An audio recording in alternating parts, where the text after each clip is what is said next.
why does this research disagree with the previous findings? Well, for a paper by Kahneman and Deaton, the data that was collected for emotional well-being were answers to questions about the previous day. That has the potential to fail to capture what a person was actually feeling in that moment of happiness or sadness, because our minds tend to play tricks with us. Killingsworth research, meanwhile, is collected via an app which pings users at various times of the day.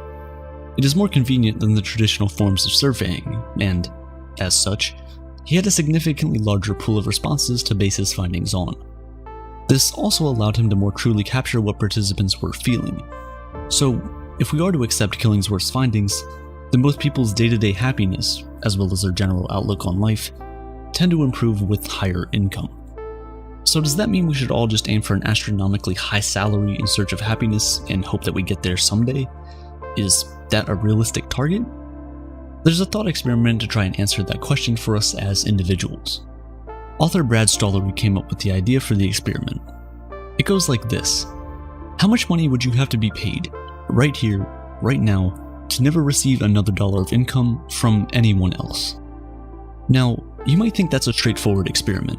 You just aim for a really, really high number. Somewhere in the hundreds of millions or billions for most people, I guess.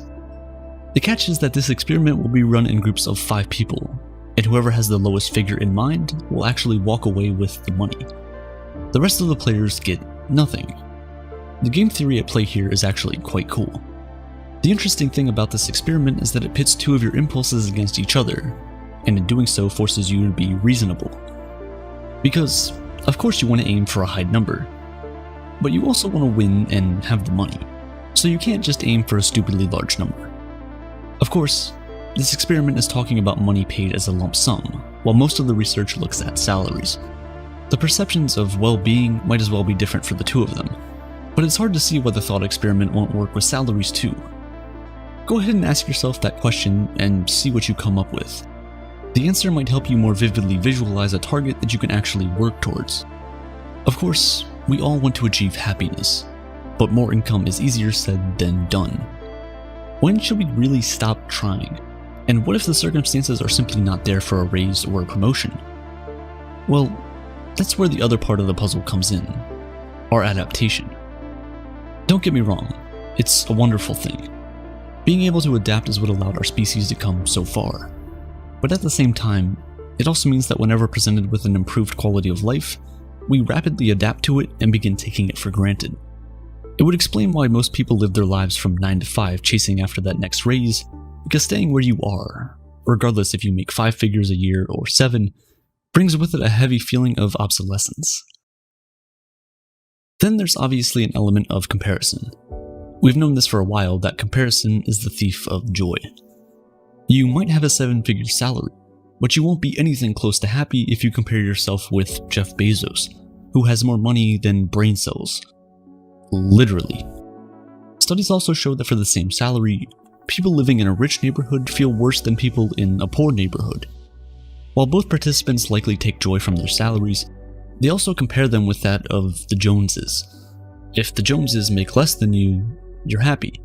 If they make more, you're not. Research also says easily accessible money improves well-being more than money that is stowed deep inside someone's pension. The closeness of a number that you can glance out of your pocket can be a reassuring breath of air. Having only $500 worth of disposable money in a bank account can improve life satisfaction by up to 15%. Then of course, there's a question of what you do with the money that eventually leads to happiness. If you simply make more money for making money's sake, you might still get some joy out of it, assuming you're successful. It's much like a game, but the elation will pale in comparison to that of a person who spends his hard-earned cash in a better way. Buying time is often seen as one of the best ways to spend your money, and that it allows you to focus on the most joyous aspects, while offloading the more laborious aspects to someone who will happily do them. The gig economy has made this more accessible than ever before, allowing people to spend more of their time for the things that truly matter, even if it means having a little less in the bank account. This might mean paying someone to do the dishes so you can read a book to your child in bed, or it could mean purchasing a more expensive ticket to be able to spend some time with family. Material possessions also draw a lot of attention when it comes to the relation between wealth and happiness. The research is clear on this too. spend on experiences, not things. The reason is that experiences are exclusive. Nobody can feel what you felt on that trip with your best friend. Nobody can buy that exclusivity. Despite the fleeting nature of an experience, it can last a lifetime.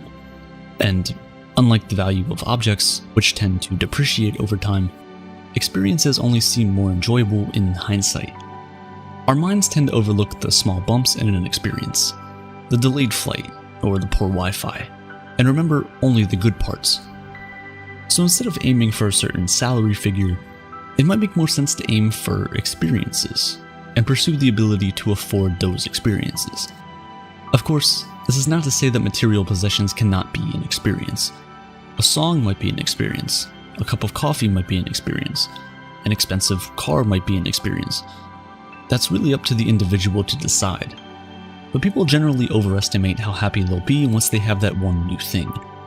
However, once we have it, feeling of satisfaction slowly erodes, and we are back where we started. On some level, it might be a bit troubling to accept that money does indeed buy happiness, or at the very least buys ways towards happiness. But really, haven't we known this all along? More importantly though, this realization has to be qualified with the ideas of what's really important: people, experiences, and time. Not only can it inform our career choices and how much we want to invest chasing after this thing, but it also tells us why generosity is important, why a more equitable future is one to strive for. Because remember, the only reason any of us want money is to inevitably get rid of it in the end.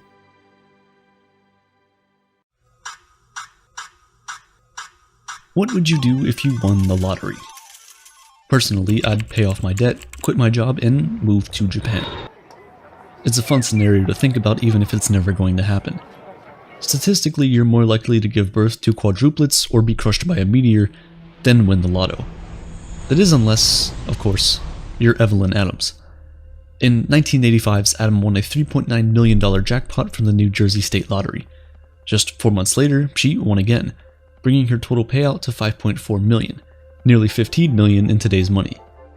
Adams was basically the first person in American history to ever win multiple million-dollar prizes. Basically overnight, she went from working in a convenience store to being worth more than some CEOs. With her newfound wealth, Adams paid off bills, set up a college fund for her daughter, bought a car, and lavished friends and family with gifts. You'd think a story like this would come with a happily ever after finale, but you'd be very wrong. Soon after winning, Adams noticed her privacy rapidly disappearing. She felt that she couldn't go anywhere without being recognized, and while some people celebrated her good luck, others resented her for it. Still, more came to her asking for money. She put a stop to her plans to go to school and study music, made several bad business deals, and ended up giving away a substantial portion of her wealth. By 2012, she had lost her entire fortune after gambling away the last of it at the casinos in Atlantic City. Today, she lives in a trailer park. Adams would later say about her experience, "I won the American dream, but I lost it too. It was a very hard fall. It's called rock bottom." The story of Evelyn Adams isn't unusual. Multiple lottery winners have found their supposed good luck quickly turn sour as the sudden influx of cash ruined their lives. I guess the saying is true: money can't buy happiness. Except it isn't. Scientific research has demonstrated a positive correlation between wealth and individual happiness. The key, it turns out, is knowing how to use that money to buy happiness and not just having it. But to understand this, we need to answer the question, what is happiness? You'd think it would be fairly simple to define, but from a psychological perspective, happiness is actually quite complicated. There are hundreds of different neurotransmitters that contribute to our unique understanding of what feels good. Each one plays a specific role and is responsible for a range of different emotional experiences, but by far the most important of these are dopamine, serotonin, and oxytocin. Dopamine is strongly tied to our reward center. Serotonin helps us relax. Oxytocin helps us bond and form relationships. Taken together, these three molecules could be called the happiness trifecta, a potent chemical cocktail responsible for feelings of excitement, bliss, contentment, and every other positive emotion. Neurochemistry aside, our subjective interpretations of happiness can roughly be divided into two categories: pleasure and purpose. Pleasure is the short-term, day-to-day happiness that we get from a good meal, spending time with friends, or going for a jog. We might refer to this more simply as mood. Purpose is the harder to define sense of fulfillment we gain when we feel that our life has meaning. This delineation goes all the way back to Aristotle, and scientists today still use it as a way of evaluating an individual's overall happiness. There's a significant difference between pleasure and purpose, and just because a person has one doesn't guarantee the other. Take a new college student, for instance. They may experience frequent daily pleasure in the form of spending time with friends, attending social events, and enjoying a much greater level of personal freedom and independence. Yet this same person may struggle to figure out what exactly they want to do with their life. This causes them stress and contributes to low levels of life satisfaction. Conversely, a successful CEO or entrepreneur can feel that sense of purpose in their work, while having low amounts of daily pleasure. The burden of running a massive company weighing on them and sucking the joy out of even their favorite hobbies. Happiness, then, is when we experience both pleasure and purpose simultaneously. A truly happy person is someone who is able to find enjoyment in their daily experiences while also working towards larger goals to give their life meaning. If we're going to use money to increase our happiness, we should then consider using it to enhance both our pleasure and purpose. You may think the simple solution is to just make more money.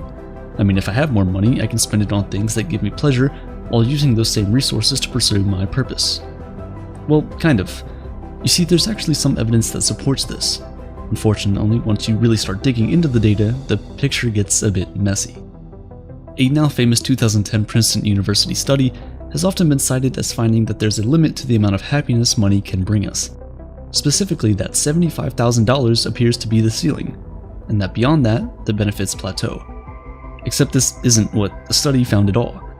What it actually demonstrated is that while daily pleasure caps at $75K, overall life purpose continues to grow alongside income. It's a classic case of the media focusing on the sensational while ignoring the larger context.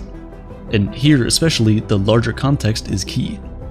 Another study conducted in 2018 reinforced the original $75,000 figure for pleasure, but also reported that a second ceiling of $95,000 for purpose. It's important to note that the 2010 study only evaluated around 450,000 people in the United States. The 2018 survey, meanwhile, included 1.7 million individuals from around the world and found a substantial variation between cultures. In wealthier countries, for example, caps appeared higher, and in certain regions, incomes beyond this limit were actually associated with decreased happiness. As if all of this wasn't confusing enough, a more recent 2021 study from the University of Pennsylvania reportedly found no ceilings whatsoever. However, this survey drew from a relatively small sample size of just 33,000 Americans, and it also placed a greater focus on pleasure than the previous studies.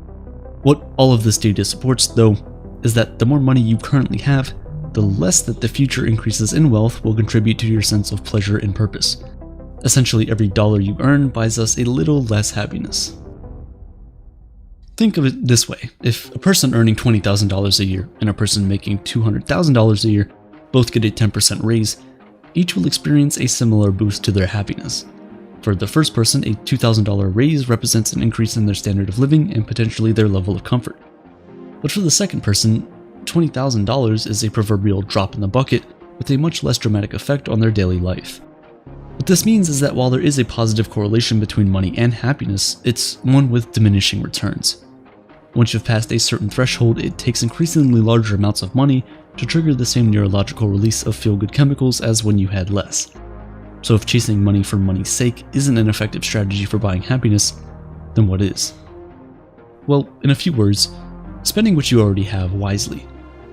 Positive psychology is an entire school of study devoted to quantifiably figuring out what makes life worth living. Its goal is to analyze positive experiences, traits, and institutions with the aim of improving quality of life. Not incidentally, it is extremely concerned with happiness. In terms of the best way to spend money, the school of study divides potential purchases into two categories: pleasures and comforts.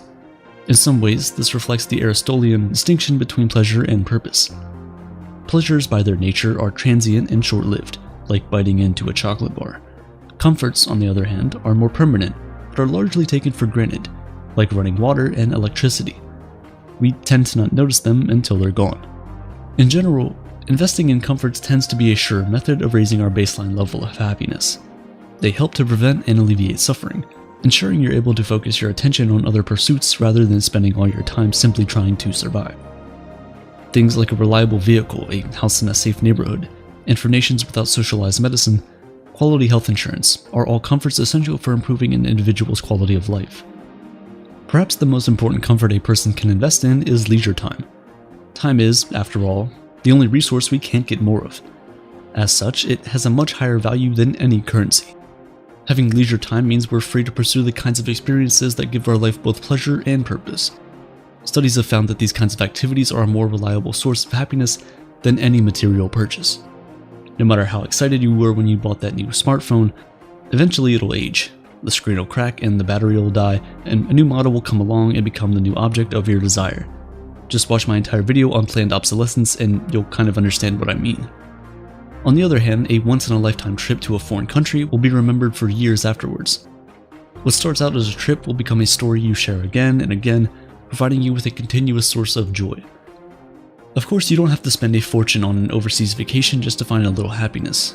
Going to a concert, taking a hiking trip, or simply getting dinner with friends offers the same benefits. Perhaps the best experiences to invest in are those that allow us to improve ourselves at the same time. Learning a new skill or taking classes at a local university creates feelings of personal growth and progress. In fact, skill mastery is an important tool used in cognitive behavior therapy to help combat a variety of mood disorders, from borderline personality disorder to depression. This strategy can be adopted by anyone in order to boost our self-confidence and sense of purpose. If you can participate in these kinds of experiences alongside loved ones, because far and away, what makes humans the happiest is their connection with one another. We are innately social creatures. We want to feel like we belong, that we're loved and accepted. The best way then to spend our money is by using it to nurture our relationships. A great way to do this is through experiences where we can spend time with those that we love, engaging in hobbies and other fun activities. But what's even more powerful is giving. You don't have to give all your money away to reap the rewards, so be smart with what you give and make sure that it's well within your means. Psychologically speaking, the benefits of giving can be observed in children prior to the age of 2. Before many of us are even able to walk or talk, we already understand the joy of sharing. This isn't just some hokey, feel-good sentiment. Rather, it's directly related to our neurochemistry. When we give someone a gift, we're rewarded with a surge of oxytocin. This improves our mood, decreases stress, and gives us a feeling of security as we strengthen our social connections. Oxytocin also has the added benefit of boosting serotonin and dopamine, further contributing to an overall positive emotional experience. This process is an evolutionary adaptation meant to promote the kinds of prosocial behaviors that contribute to the overall well-being and survival of the tribe. This, in turn, helps ensure our own personal survival, as we're seen as a valuable member of the group. Giving, then, is kind of a life hack for happiness. Buying a gift for a friend or donating to a charity produces a dependable source of both pleasure and purpose. These don't have to take the form of grand dramatic gestures. Everyday acts of kindness can allow us to reliably tap into this natural biological process. Considering this, maybe the adage should be, money can buy happiness, so long as it is spent on someone else. Keep this in mind if you ever win the lottery. But even if you don't, even if you never founded a Fortune 500 company or come up with some revolutionary new invention, the money you do have can still make you happy. By investing more in comforts than pleasures, spending more on experiences, and nurturing the relationships around us, we might just discover that we're richer than we could have ever imagined.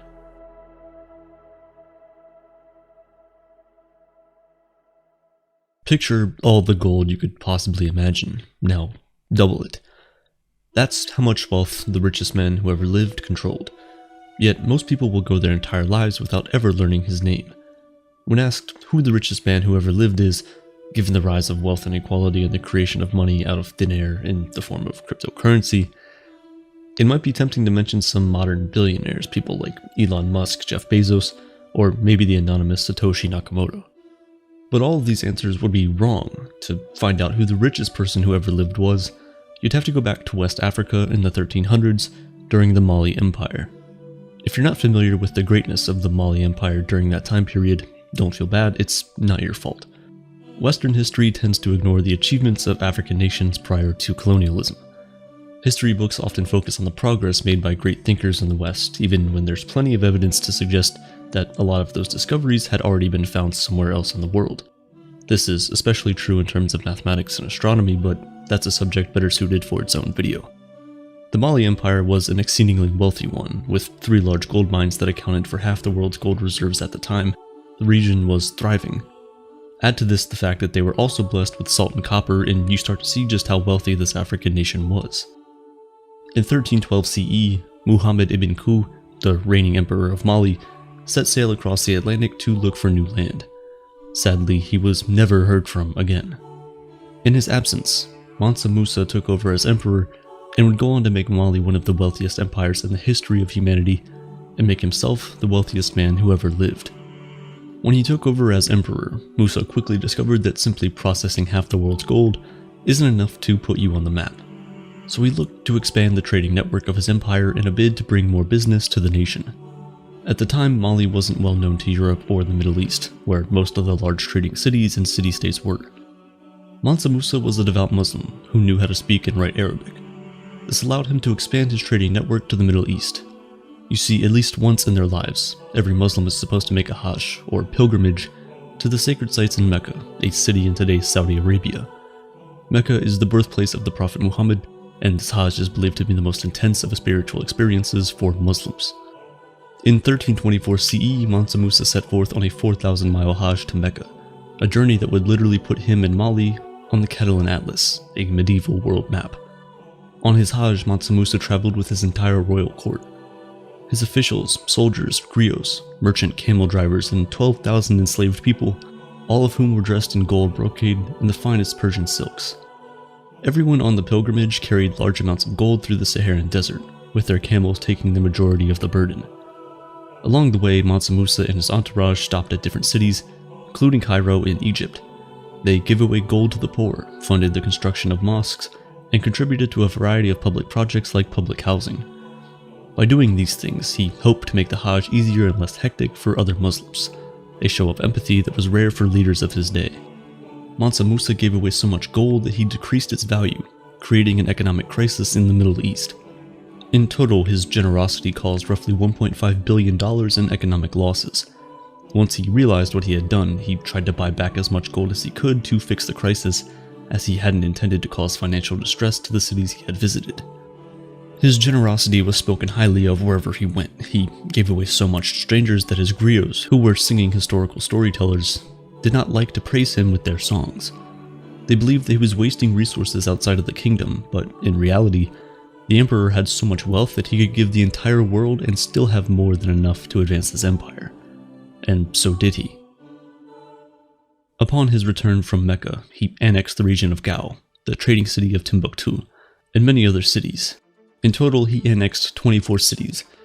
He then transformed Timbuktu into an enormous commercial hub. It had so much gold that it was considered a real-life El Dorado, the lost city of gold. Emperor Musa continued to grow his wealth by expanding his business outside of his empire. He helped establish this trans-Saharan trade route, which connected the Mali Empire to the Mediterranean and most of the world. He contracted great architects to build enormous mosques and universities that still stand today. He had the Sankore Madrasa Mosque converted into a university that hosted 25,000 students, 1/5 of the population of Timbuktu at the time. At its peak, Sankore University hosted the largest collection of books and scrolls in the world, roughly 1 million in total. Thanks to the university, the average citizen of Timbuktu learned how to read and write in Arabic, which was an astonishing literacy rate at the time. Mansa Musa invited scholars from all over the world to teach at the university on subjects like astronomy, mathematics, Quranic studies, and legal affairs. Over time, the university produced its own leading scholars who astounded even the most knowledgeable men of Islam.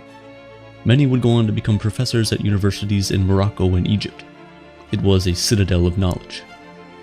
Although the school hasn't been an active university for hundreds of years, the structures stand as a testament to the rich intellectualism of Western Africa before the age of colonialism. Mansa Musa's projects had a tremendous impact on the socio-economic well-being of the people of the Mali Empire.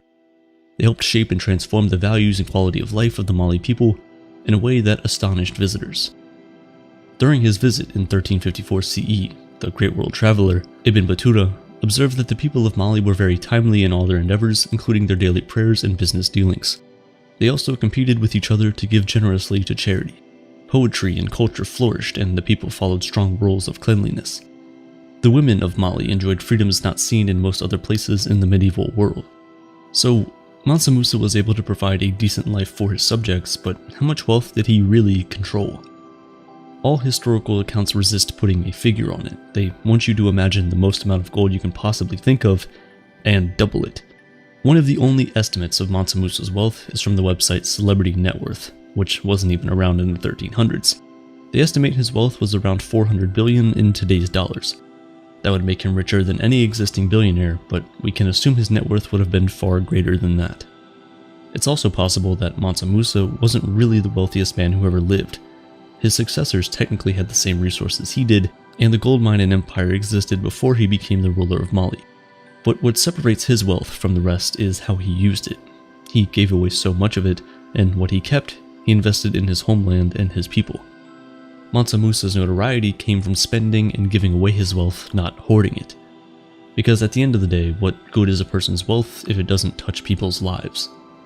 Many of us admire the billionaires of today, but for the most part, their wealth just sits idle or is used for vanity projects like buying a social media platform or the world's largest yacht. Yes, it's their money, and only they get to decide how they use it. The reality is, if we didn't have media sources constantly reporting on their personal wealth, it would largely be meaningless to us. Yes, some billionaires do have large philanthropic ambitions, like Bill Gates' efforts to eradicate smallpox and his fight against malaria. Then there's Jeff Bezos' plan to give away the majority of his wealth before he dies, but on the whole, most billionaires aren't exactly handing out gold bars to the poor, are they? Or in modern terms, sending Bitcoin to their crypto wallets. Though it's fun to imagine Elon Musk driving around in his Tesla, transferring Bitcoin or Dogecoin to people on the street. The reality is that Mansa Musa isn't some progressive hero by today's standards. He ran a slave owner state, albeit with a notable emphasis on standardizing the quality for the enslaved people. He was also an accomplished military leader. In his lifetime, he managed to annex 24 cities, growing his empire even more. And that's another quality that isn't exactly beloved by modern people. Details of how he annexed these cities are also not well recorded. All I'm trying to say is he wasn't a saint. He was still an emperor in the 14th century. But it is possible to admire the way he used his good fortune. He spent his wealth changing people's lives. He embraced the values of Islam in a way that lifted the average Mali person. Religious fundamentalist leaders today typically use their religion to control and harm the welfare of their people. Mansa Musa is a great example, if you're ever searching for one, of a religious leader who used his values earnestly to help his people instead of harming them. After he died, his sons took over the empire, letting it dissolve over time. It was strange, they had similar resources but seemed to lack something their father had. Musa had a good strategy and a desire to better his empire for his people. That, combined with his wealth, is what put him on the world map. Otherwise, I doubt we'd remember him as the wealthiest person who ever lived. He'd just be another forgotten king bound for the faded records of history. What would you do if you were the richest person on Earth?